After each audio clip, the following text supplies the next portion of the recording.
Bursa Malaysia Securities Berhad mengenakan teguran awam terhadap Ireka Corporation Berhad serta 7 pengarahnya. Tindakan ini diambil susulan pelanggaran perpeluan penyenaraian melibatkan kontrak projek PAN Borneo Sabah bernilai ringgit Malaysia 1.07 bilion.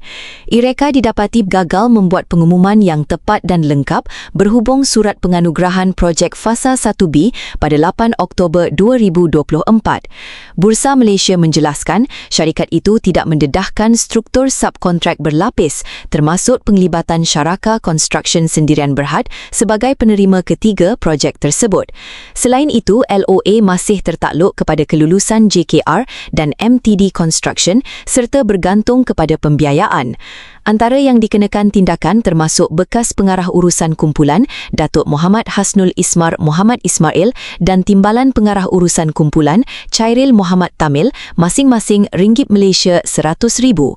Turut didenda Chow Sung Chek ringgit Malaysia 75,000, Tan Sri Muhammad Ismail ringgit Malaysia 50,000 serta 3 pengarah bebas bukan eksekutif dengan jumlah antara ringgit Malaysia 25,000 hingga ringgit Malaysia 50,000.